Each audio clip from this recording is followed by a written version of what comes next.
El Ayuntamiento de Zaragoza patrocina este programa.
La importancia del patio de la Infanta, joya plateresca aragonesa que estuvo ubicado en el Palacio de los Zaporta de Zaragoza, ha ido incrementando a medida que han ido avanzando los estudios iconográficos, artísticos e históricos del edificio.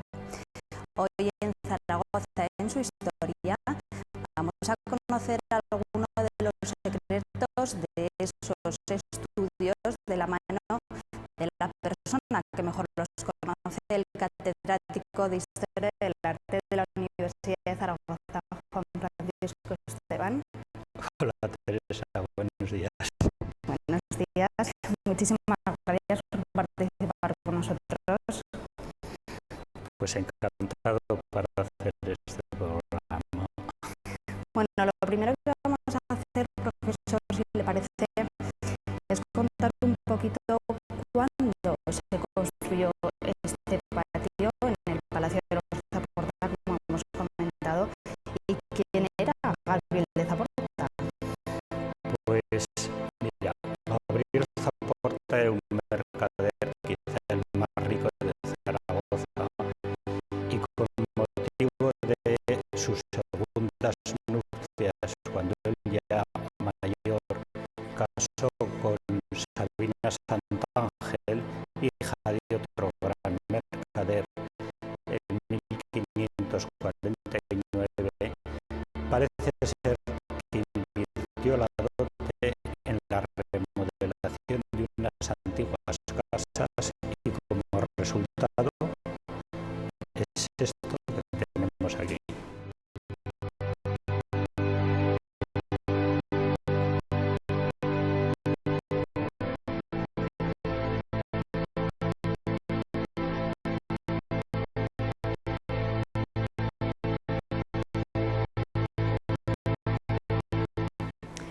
Un espectacular patio renacentista. Recordamos que este es el segundo programa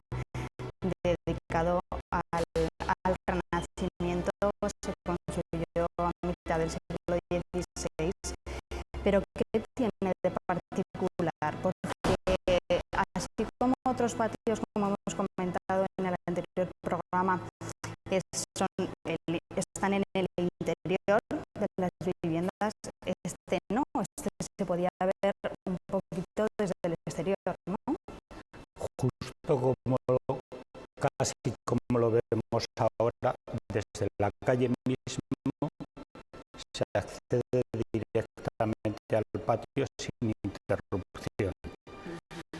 Esto sí que es una novedad en aquella época, pero especialmente también es una manera de marcar la vistosidad que quiere mostrar el personaje cara al público. Y por otro lado, si no pudo hacer un gran palacio a modo que lo hacían la alta nobleza, porque estaba prohibido por las leyes del lujo, sí que pudo hacer el palacio más bello, más historiado y con mayor cantidad de figuras significativas que se hizo en la época.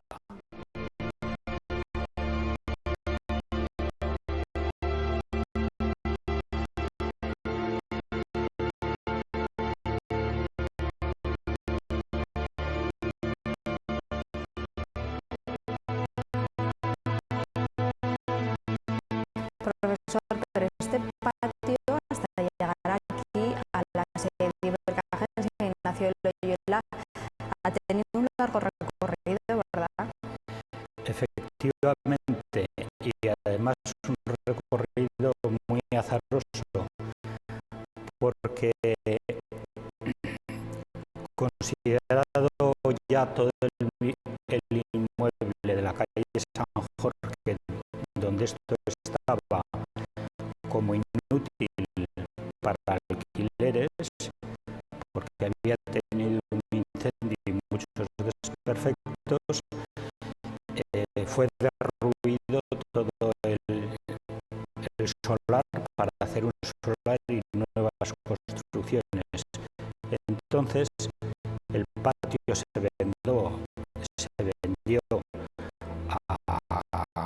a coste de morralla, es decir, de piedra, se embaló y se vendió a un anticuario parisino que lo instaló, señor Schulz, que lo instaló en París como marco y como escaparate para la venta de sus tapices, de tapices orientales.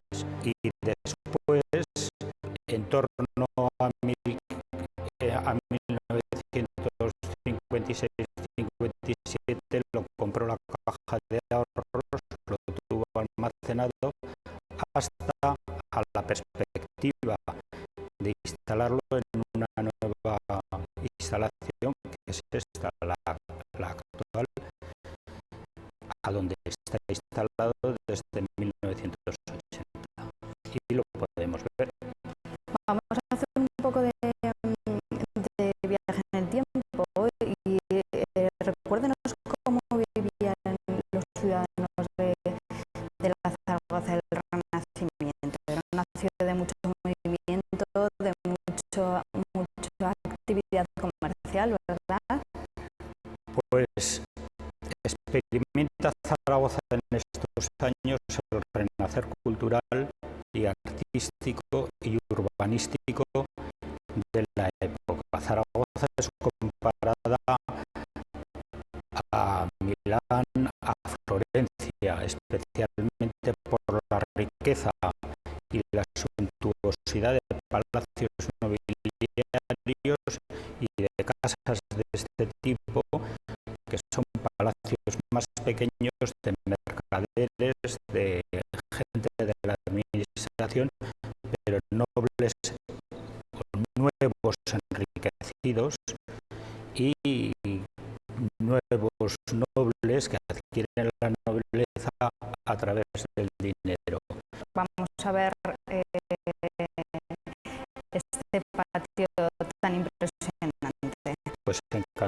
acerquemos y vamos a ver sus maravillas.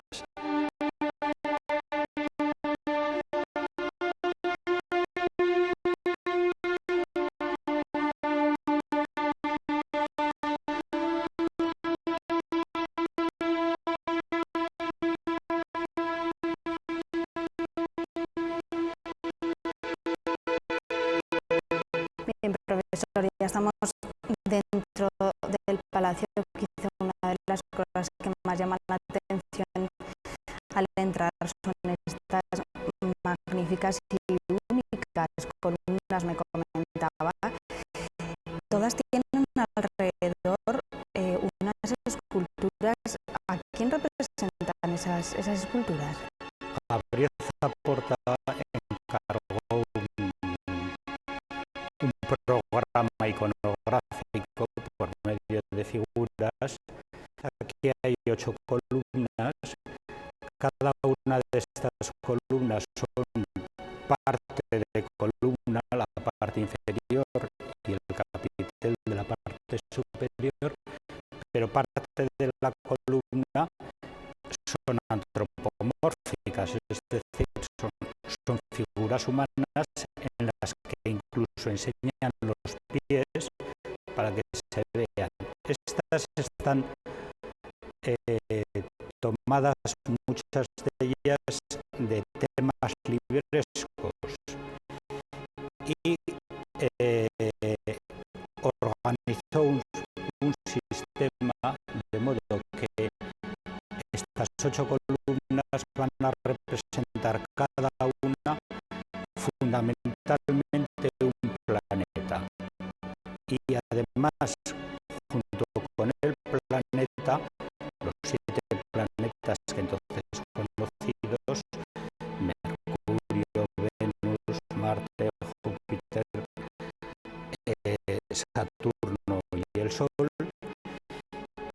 Y además, junto con los planetas, aquellas inclinaciones humanas que rigen cada uno de los planetas.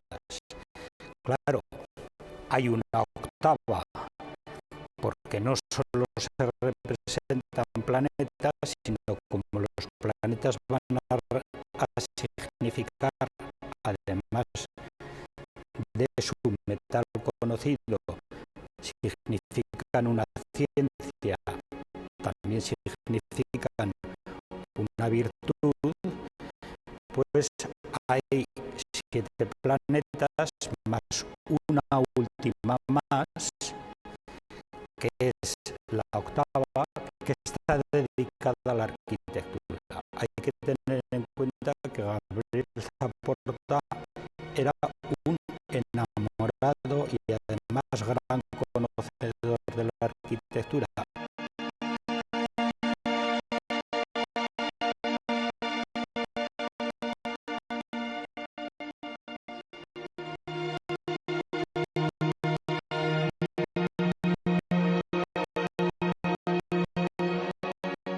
Y tan importante era la representación de los planetas, la astrología, tan importante era en el momento, profesor. Bueno,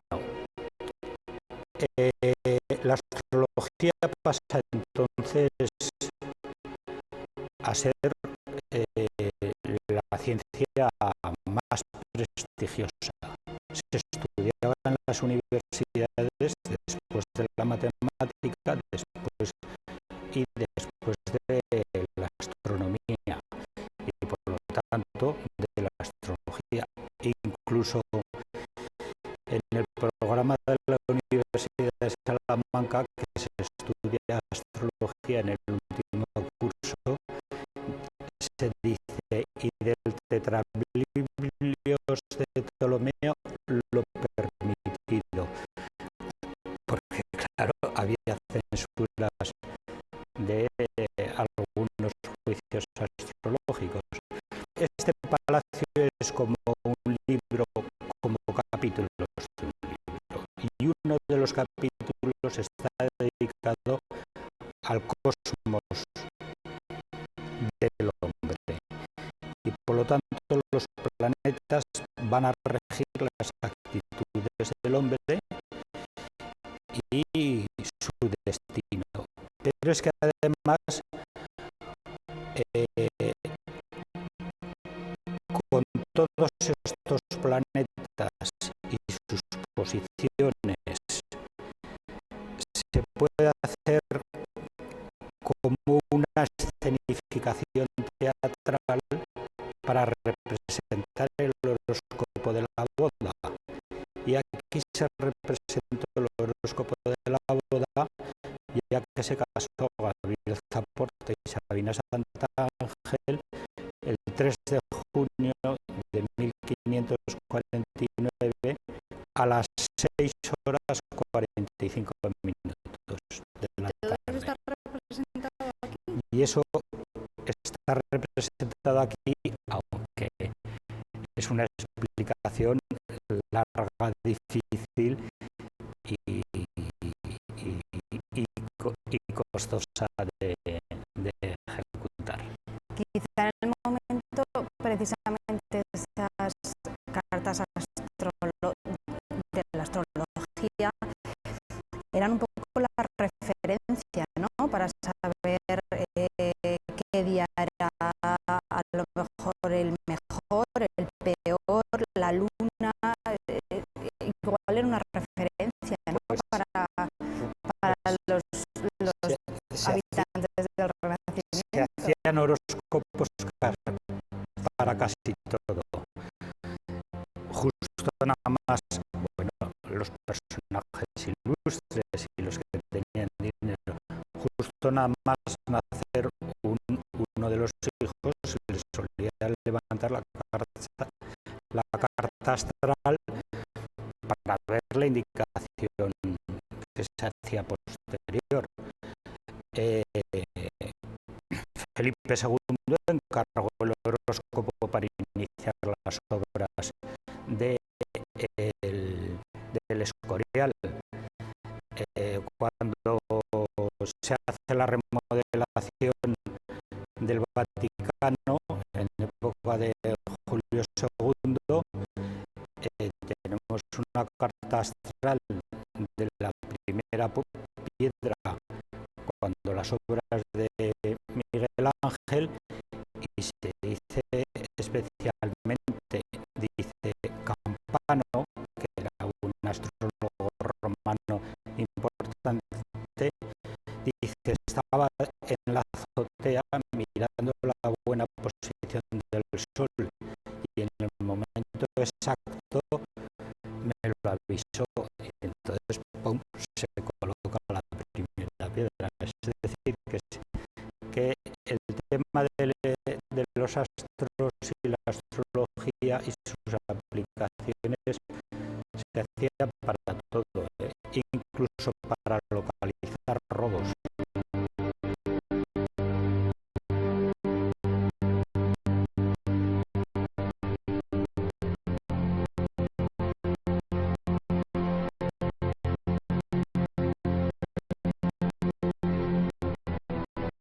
Antes de subir a las galerías, hay que recordar que las galerías es otra de las partes importantes de los patios renacentistas, que aquí está perfectamente representado.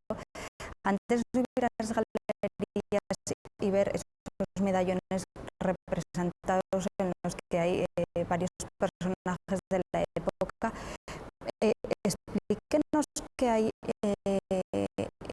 historia guarda ese friso de encima de las columnas. Si yo te decía que estos son como capítulos de un libro, sí. Uno de los capítulos está dedicado a la exaltación del emperador Carlos V y a su programa imperial, que naturalmente el gabinete político de Carlos V ya había difundido, y como Gabriel Zaporta es participante en el programa imperial de Carlos V, hay que tener en cuenta que Gabriel Zaporta, el mercader quizá más rico de la Corona de Aragón, fue capaz de prestarle a Carlos V, antes de la campaña de Túnez, el equivalente al pago del salario del ejército para esa campaña. Claro, no cobró el pago, pero Carlos V, en las cortes siguientes, en las cortes de Monzón, le hizo señor de Balmaña en 1542. Señor de Balmaña es llegar a la nobleza, cosa que no tenía por origen de sangre. Gabriel Zaporta lo aprovechó muy bien, ya que casó a sus hijas con los nobles de mayor prestigio de Zaragoza.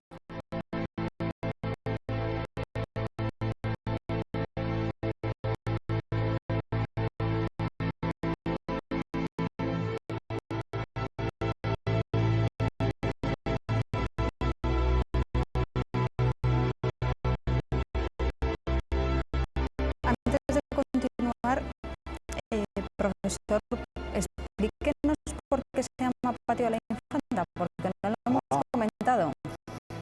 Sí, se le llama Patio de la Infanta porque en los últimos años del siglo XVIII y hasta 1820 vivió aquí doña Teresa Vallabriga y Rozas, que era la mujer del infante don Luis de Borbón, hermano de Carlos III.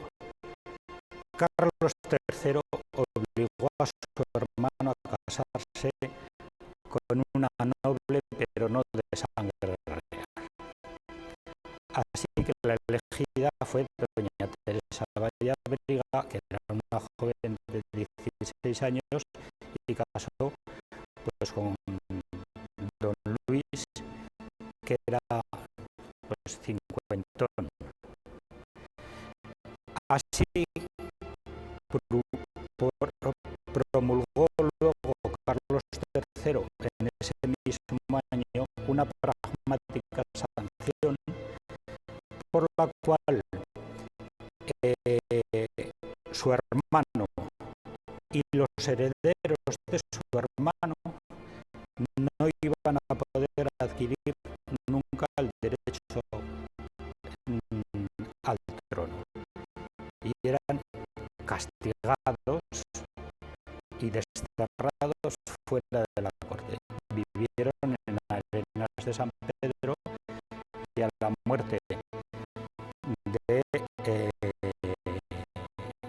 el infante, pues doña Teresa volvió a Zaragoza y claro, pero siempre la llamaron la infanta. Se alojó en este palacio, entonces en la calle de San Jorge, y desde entonces se le conoce como Patio de la Infanta. Bueno, pues vamos a continuar conociendo ese Patio de la Infanta. Vamos a subir a las galerías de arriba, que quizás sí nos hacemos un poco a la idea de que veía un ciudadano desde arriba. O más bien los propietarios del palacio. Eso es. Venga, vamos para allá.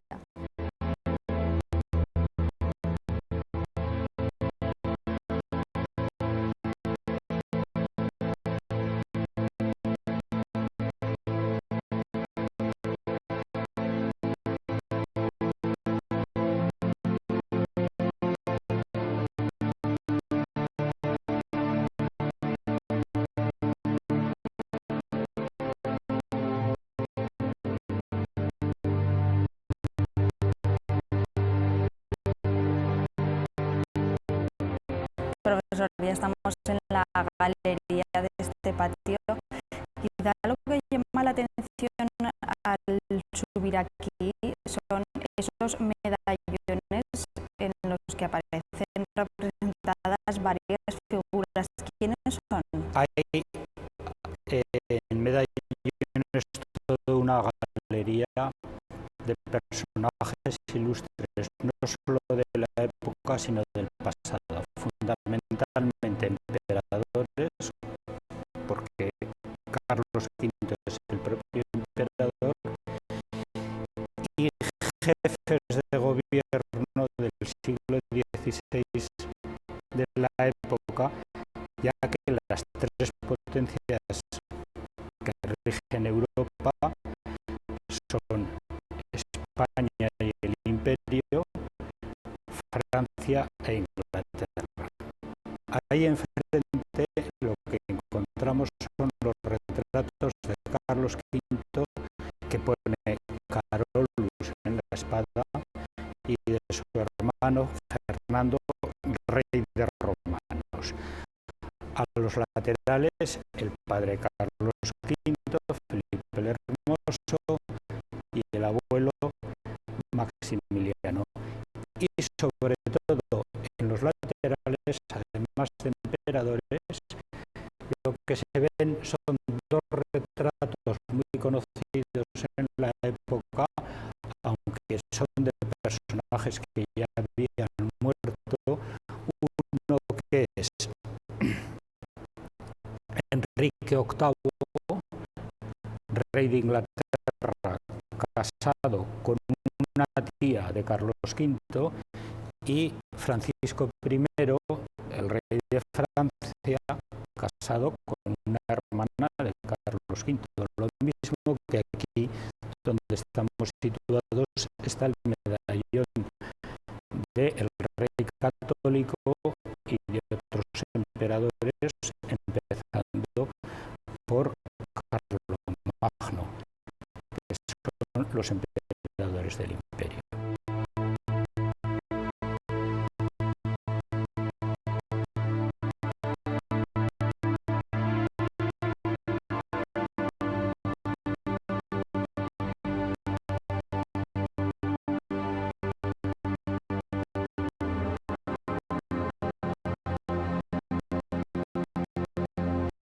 Me gustaría que nos explicara por qué o qué pretendía Gabriel Zaporta dejando presentes esos medallones. Tantos personajes y tantos emperadores.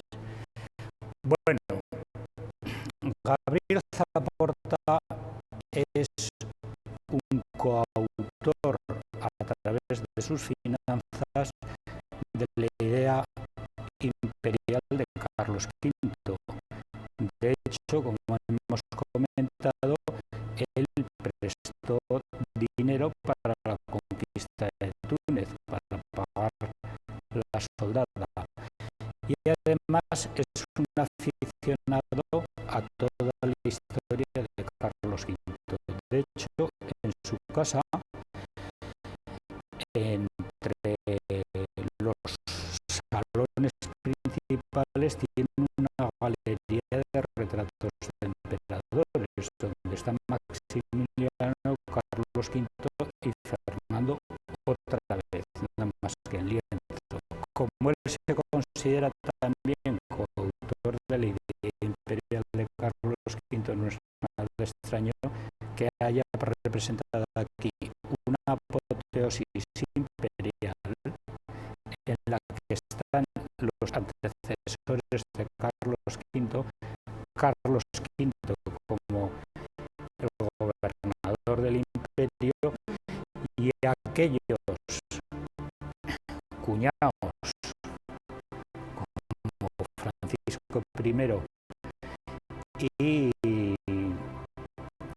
familiares de él por vía de matrimonio, como es Enrique VIII, que habían competido con Carlos V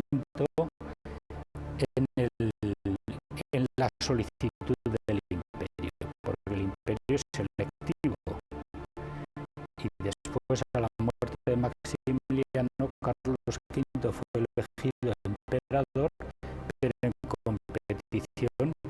con estos otros dos reyes que están totalmente emparentados con ellos.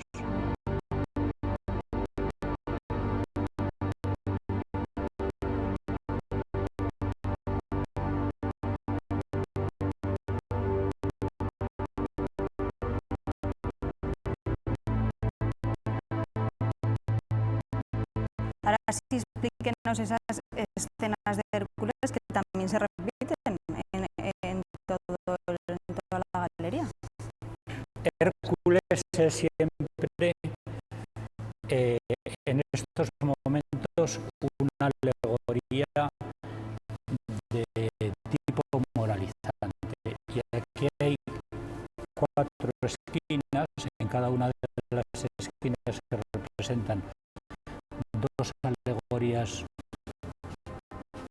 de Hércules tomadas de libros o de placas de la época. En los libros de la época, por Hércules matando a la hidra o combatiendo con la hidra, se entiende la lucha contra la falsa doctrina. En estos momentos es la herejía. Pero tiene una curiosidad, que es que a los pies de Hércules hay un conejo. En los libros de historia, hasta no hace mucho, bueno, las historias que venían siguiendo la tradición romana y luego del Renacimiento, a España se le llama tierra de conejos. Entonces, lo que está ejemplificando es la lucha contra la herejía en la tierra de conejos, es decir, en España. Porque Carlos V, en las leyendas de la Casa de Borgoña, como toda la Casa de Borgoña, son herederos de Hércules, es decir, provienen de la dinastía de Hércules. En cada pueblo se han representado una serie de historias por Hércules luchando contra Anteo. Se cuenta el mismo pasaje o muy parecido que literariamente se cuenta a la conquista de Túnez, por someter a los leones, como ese león de Nemea es someter a los rebeldes, por Hércules luchando contra el centauro, es el imperio de la justicia, es decir, luchando contra los delincuentes, porque los centauros, mitad hombre, mitad caballo, de frente parecen hombres, como se dicen entonces, pero a la postre, es decir, por la parte de detrás, son animales. Entonces se le hace el ejemplo con los delincuentes.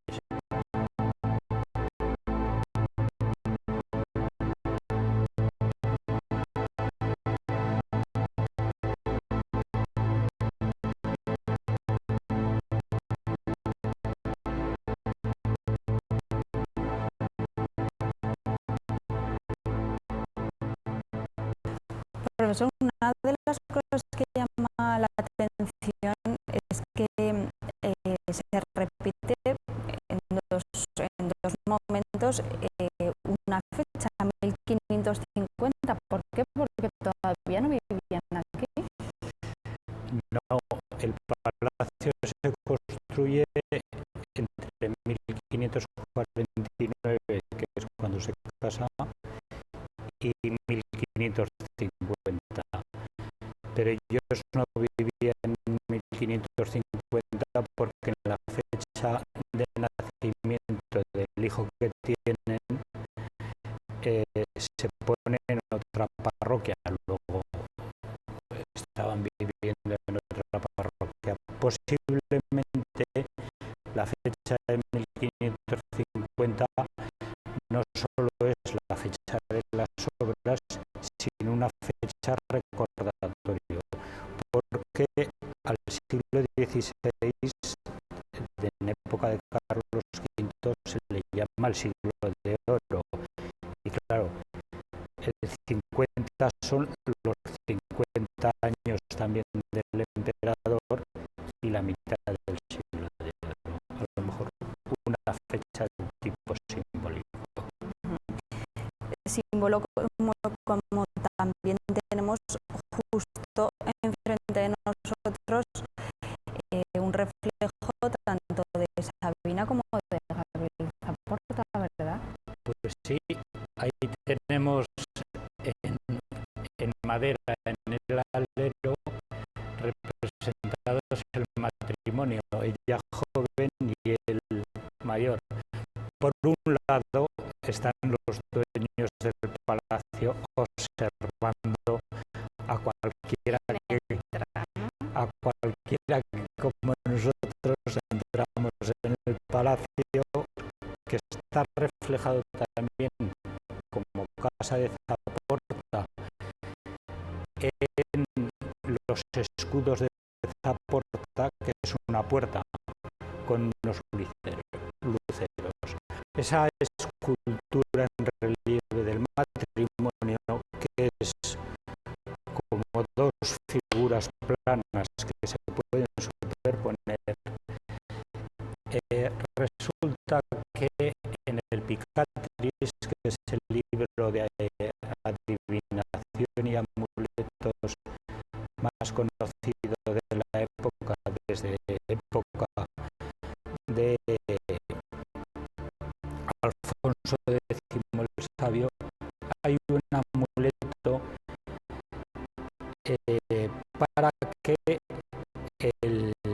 para el amor, para que el esposo y la esposa o los dos amantes estén siempre unidos.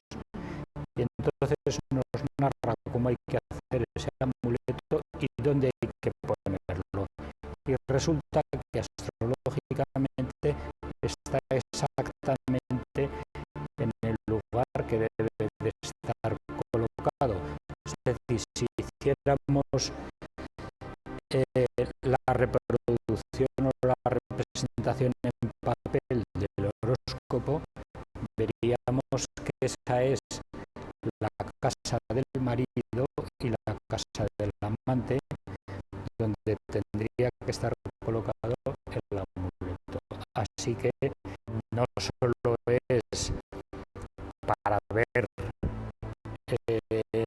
a los viandantes y para decir, bueno, pues estos son los señores del palacio, sino también como una garantía de que el matrimonio perdure durante la vida de los personajes. Sin duda, el patio de la Infanta es un monumento que refleja muy bien cómo se vivía en el Renacimiento, los símbolos, la simbología queda totalmente reflejada aquí, la nobleza. Es eso, es el significado de la vida y de la historia, acontecimientos históricos del Renacimiento. Sí, porque Gabriel Zaporta participó en la historia zaragozana, que fue presidente del Tribunal de Comercio, fue tesorero de la Tesorería General de Aragón, fue jurado en CAP en el municipio de Zaragoza, varias veces jurado y consejero de Zaragoza, así que también él se está reflejando como hombre político. Un hombre político, la política muy importante en el siglo XVI, ¿verdad? Así es. Bueno, profesor, lo vamos a dejar aquí. Muchísimas gracias por habernos acompañado. De nada.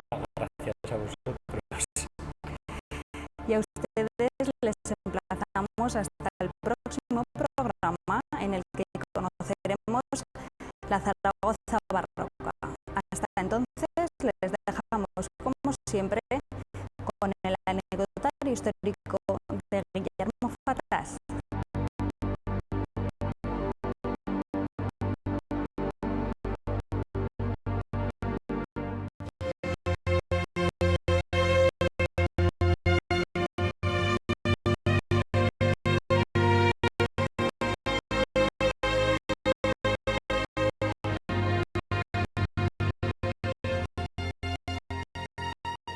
Cuando uno entra a visitar el patio de la Infanta, es decir, el patio del Palacio de Gabriel de Zaporta y de su segunda esposa Sabina de Santangel, no se da cuenta de que los dueños le están mirando desde unos relieves muy discretos tallados en madera en la parte alta del patio.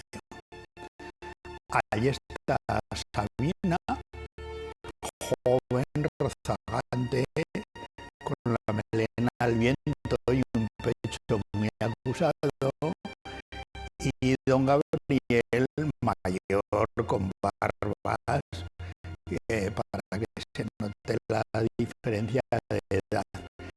Están como asomándose al pretil para ver a los visitantes del patio. Eran de una familia de judíos conversos cuyos antepasados habían sido penitenciados por la Inquisición, pero lo hicieron también que casaron a su hija Leonor con el duque de Villahermosa. ¿Qué pasó en medio para que una familia de perseguidos por la Inquisición entrase a formar parte de la más alta nobleza? Pues que los Zaporta pagaron a la corona, que como hoy estaba siempre en ruinas y debiendo mucho dinero, una campaña contra el rey de Túnez. Carlos I recibió un montón de dinero de Gabriel de Zaporta que sabía que no lo iba a recuperar, y a cambio le dio un señorío en Balmaña, en la actual provincia de Lerida, con lo cual Gabriel de Zaporta se convirtió en noble. Además de adinerado y rico, fue respetado por su alcurnia.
El Ayuntamiento de Zaragoza ha patrocinado